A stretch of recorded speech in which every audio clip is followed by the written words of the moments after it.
Hello नमस्कार दोस्तों, मैं हूं राजीव और आप देख रहे हैं झारखंड अपडेट।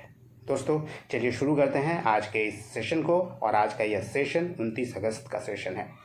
और आज के इस सेशन में हम लोग झारखंड करंट अफेयर्स में देखने वाले हैं झारखंड से रिलेटेड कुछ इम्पोर्टेंट प्रश्नों को। और आज के इस करंट अफेयर्स के सेशन में हम लोग झारखंड करंट अफेयर्स के 5 इम्पॉर्टेंट प्रश्नों को देखने वाले हैं पूरे व्याख्या के साथ। और सेशन में ही हम लोग कुछ प्रश्नों को रिवाइज करेंगे वन लाइनर्स के फॉर्म में। और अंत में एक अभ्यास प्रश्न भी है जो आपके लिए है, जिसका जवाब आप कमेंट में कर सकते हैं। और इसका पीडीएफ मैं आपको बहुत जल्द अवेलेबल करा दूंगा टेलीग्राम चैनल पे। अगर आपने ज्वाइन नहीं किया है तो लिंक अवेलेबल है डिस्क्रिप्शन में, आप इसे ज्वाइन कर सकते हैं। तो आइए दोस्तों शुरुआत कर लेते हैं 29 अगस्त के आज के इस सेशन को, जो झारखंड करंट अफेयर्स का सेशन है। इसमें शुरुआत करते हैं पिछले वीडियो के अभ्यास प्रश्न से। और यह अभ्यास प्रश्न था, बुधवा उरांव किस खेल से संबंधित अंतर्राष्ट्रीय खिलाड़ी रहे हैं जिनका निधन हो गया है? हॉकी, स्केटिंग, साइकिलिंग या रनिंग? दोस्तों इसका सही उत्तर है ऑप्शन डी, यानी वह एक धावक थे, रनिंग से जुड़े हुए खिलाड़ी थे। यानी ऑप्शन डी इसका सही उत्तर है। बुधवा उरांव रनिंग से जुड़े खिलाड़ी थे। आपको बता दें कि यह एक अंतर्राष्ट्रीय धावक थे बुधवा उरांव, जो जमशेदपुर के थे और आकस्मिक उनका निधन हो गया जमशेदपुर में। और राजकीय सम्मान के साथ उनका रांची में अंतिम विदाई किया गया। और अपने खेल के कारण ही वो डिप्टी एसपी रैंक तक वो पहुंच गए थे। इसके अलावा झारखंड एथलेटिक एसोसिएशन के वे फॉर्मर सेक्रेटरी यानी पूर्व सेक्रेटरी सचिव भी रहे हैं। वहीं उनके उपलब्धियों की बात कर ले तो बुधवा उरांव 1985 में मास्को में 800 मीटर दौड़ में बेहतर प्रदर्शन करते हुए भारत के लिए पदक जीते थे। इसके अलावा 1986 के ही सियोल एशियन गेम्स में भी उन्होंने गोल्ड मेडल जीता था। 1987 के ढाका में आयोजित साउथ एशियन गेम्स में भी 800 मीटर दौड़ में उन्होंने नेशनल रिकॉर्ड बनाने के साथ ही गोल्ड मेडल जीता था भारत के लिए। इसके अलावा 1989 में कनाडा में आयोजित वर्ल्ड पुलिस मीट में उन्होंने एक गोल्ड और साथ में सिल्वर मेडल जीता था। इसके अलावा 50 से अधिक देशों में वो भारत का प्रतिनिधित्व कर चुके हैं और राष्ट्रीय अंतर्राष्ट्रीय स्तर पर कई पदक जीत चुके हैं और कई रिकॉर्ड भी वो बना चुके हैं। ऐसे थे बुधवा उरांव, जिनका निधन हो गया। वो एक प्रसिद्ध धावक थे, यानी रनर थे। दोस्तों चलिए अब कुछ नए प्रश्नों को देख लेते हैं। और इसमें हम लोग जो आज डिस्कस करने वाले हैं वो प्रश्न है शशि शेखर से। ये कौन है और किस लिए इन दिनों चर्चा में रहे हैं? और पिछले वर्ष भी ये लगातार चर्चा में रहे थे।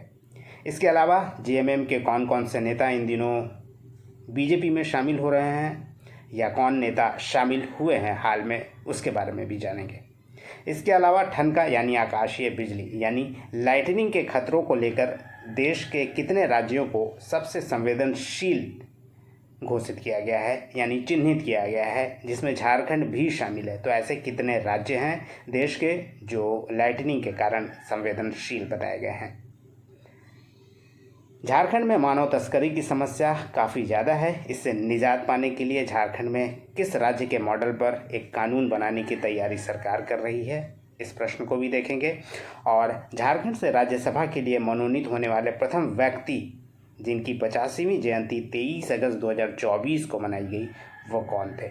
और उनके बारे में भी हम लोग पूरा डिटेल में जानेंगे इस सेशन में। तो आइए दोस्तों इन्हीं प्रश्नों को हम लोग अब डिटेल में देख लेते हैं।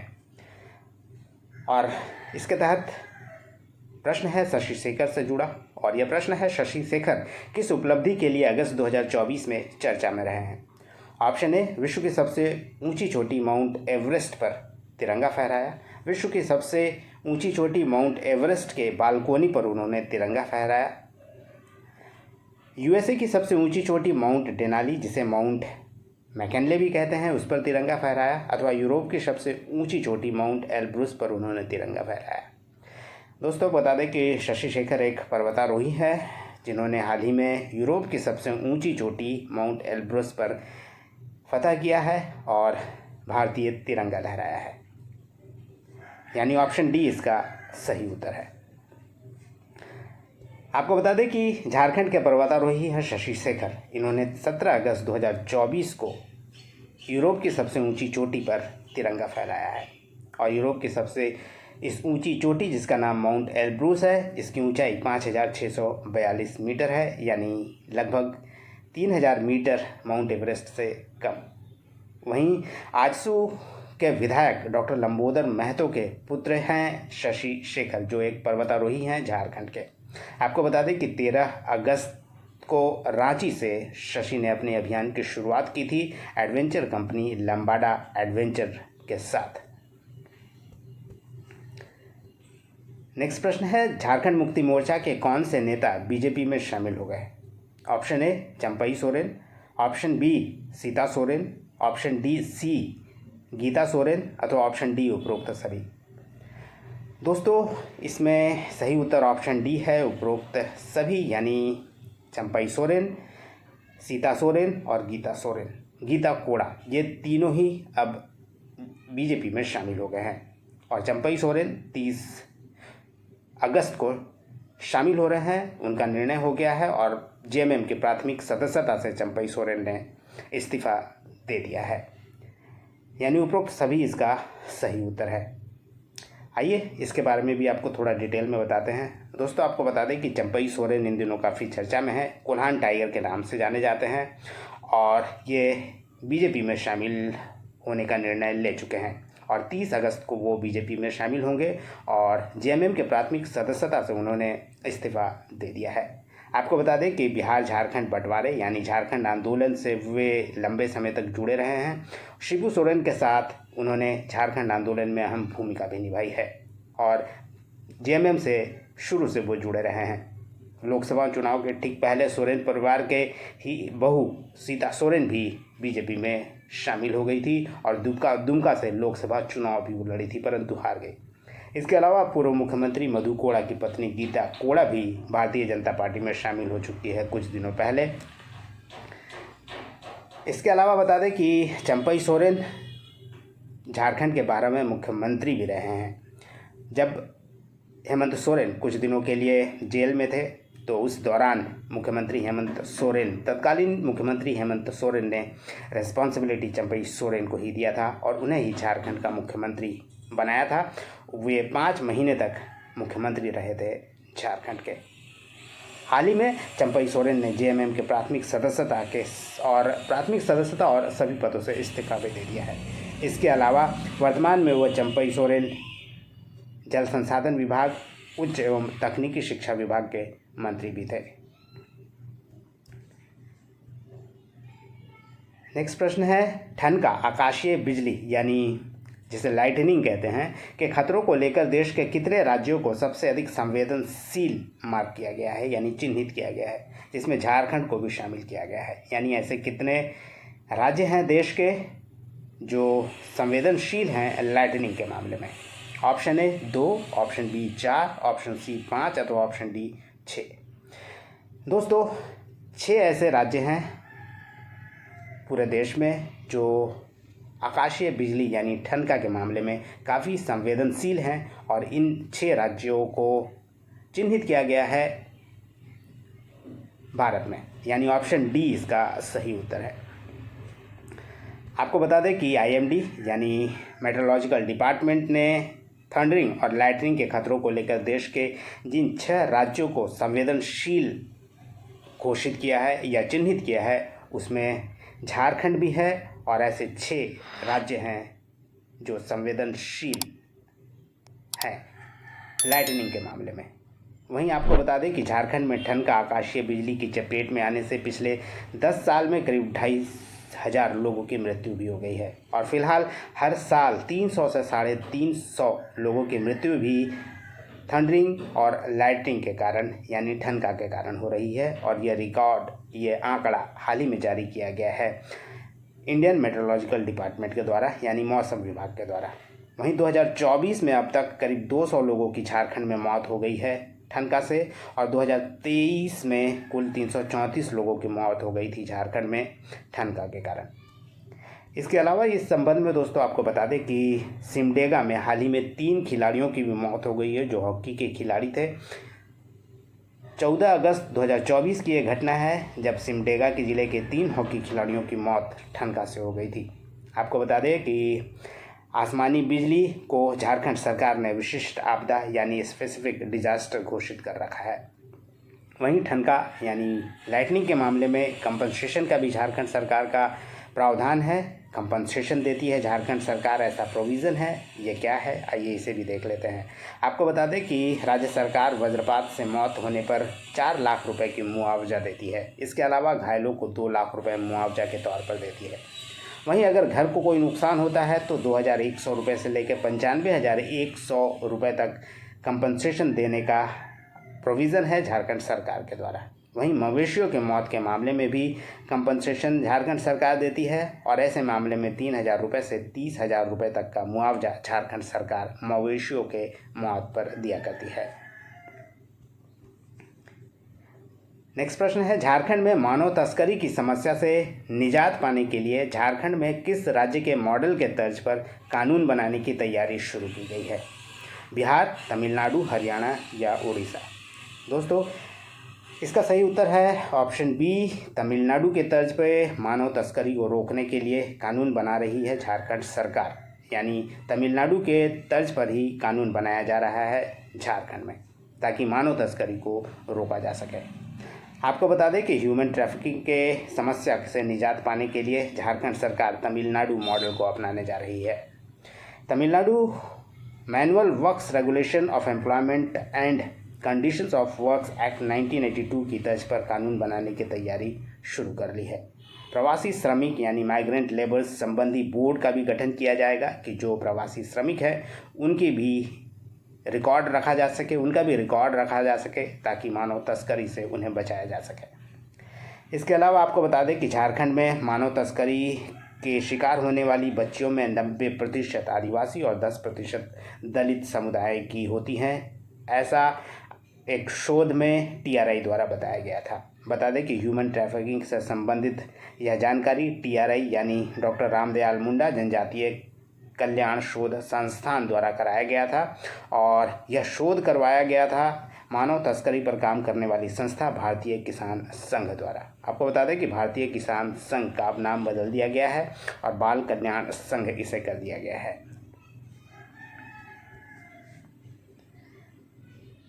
नेक्स्ट प्रश्न है, झारखंड से राज्यसभा के लिए मनोनीत होने वाले प्रथम व्यक्ति जिनकी 50वीं जयंती 23 अगस्त 2024 को मनाई गई। Option A Kartik Oraon, option B professor Digambar Hansda, option C doctor Girdhari Ram Gaunjhu अथवा option D doctor Ramdayal Munda. दोस्तों, रामदयाल मुंडा सही उत्तर है इसका, यानी ऑप्शन डी इसका सही उत्तर है। आपको बता दें कि झारखंड के ये पहले ऐसे मनोनीत व्यक्ति थे जिन्हें राज्यसभा में मनोनीत किया गया था। उनकी 50वीं जयंती 23 अगस्त को मनाई गई। आपको बता दें कि पद्मश्री हैं डॉक्टर रामदयाल मुंडा, 2010 में उन्हें पद्मश्री दिया गया था। उनकी 50वीं जयंती 23 अगस्त को मनाई गई। और आदिवासी अधिकारों के लिए यूनाइटेड नेशंस जैसे अंतर्राष्ट्रीय मंचों तक उन्होंने अपनी आवाज़ उठाई है। इसके अलावा दुनिया के आदिवासी समुदाय को उन्होंने संगठित किया है और देश और अपने राज्य गृह राज्य में ज़मीनी सांस्कृतिक आंदोलनों को भी उन्होंने नेतृत्व किया है। आपको बता दें कि झारखंड से राज्यसभा के लिए मनोनीत होने वाले वे प्रथम व्यक्ति थे और डॉक्टर रामदयाल मुंडा 2010 में उन्हें मनोनीत किया गया था राज्यसभा में।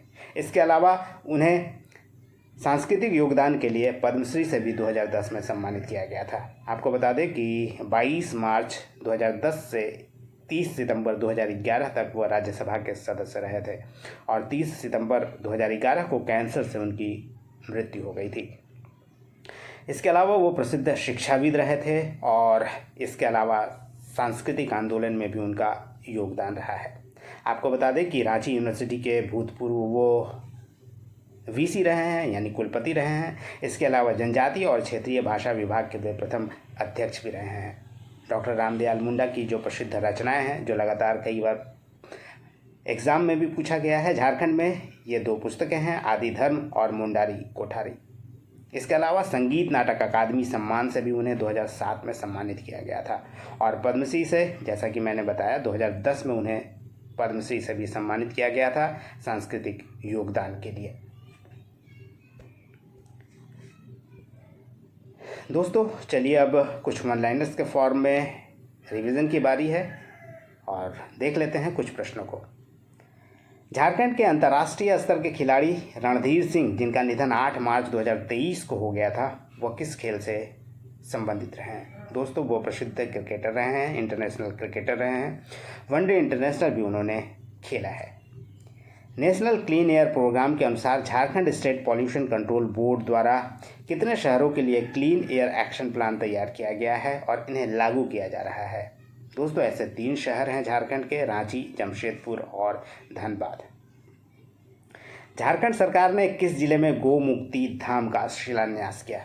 दोस्तों पलामू जिले के सिंजो गांव में गौ मुक्ति धाम का शिलान्यास किया गया था पिछले वर्ष। झारखंड के किस जिले के 2 गांव अरकोशा और कांझा टांड का चयन राष्ट्रपति पुरस्कार के लिए किया गया था? दोस्तों ये दोनों जिला कोडरमा में है। केंद्र सरकार ने क्लीन गंगा मिशन के तहत अयोध्या की तर्ज पर पलामू के किस नदी के दोनों तट को सजाने की योजना को स्वीकृति दे दी है? यह नदी है दोस्तों कोयल नदी।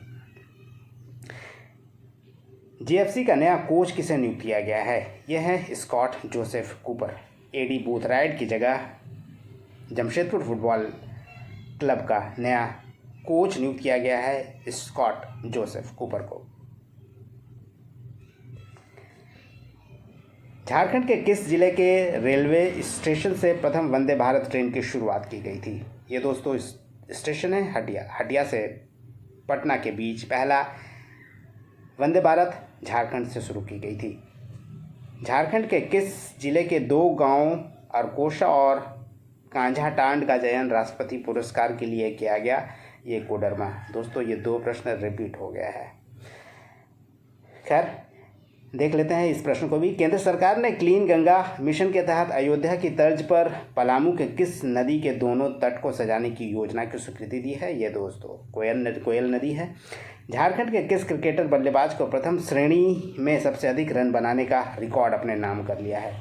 ऐसे हैं सौरभ तिवारी, जो बाएं हाथ के बल्लेबाज हैं, झारखंड के हैं। उन्होंने प्रथम श्रेणी क्रिकेट में सबसे अधिक रन बनाने का रिकॉर्ड अपने नाम किया है। 23 जनवरी 2023 को अंडमान निकोबार द्वीप समूह के 21 सबसे बड़े अनाम द्वीपों में से एक द्वीप का नाम झारखंड के किस महान व्यक्ति के नाम पर रखा गया है? यह दोस्तों झारखंड बिहार के एकमात्र परमवीर चक्र विजेता अल्बर्ट एक्का। दोस्तों चलिए अब आज देख लेते हैं अभ्यास प्रश्न को। और आज का अभ्यास प्रश्न है आपके लिए, झारखंड में पानी रोको पौधा रोपो अभियान की शुरुआत किस गांव से की गई? ऑप्शन ए गुनी, ऑप्शन बी टाटी, ऑप्शन सी तेलो अथवा ऑप्शन डी चुरी।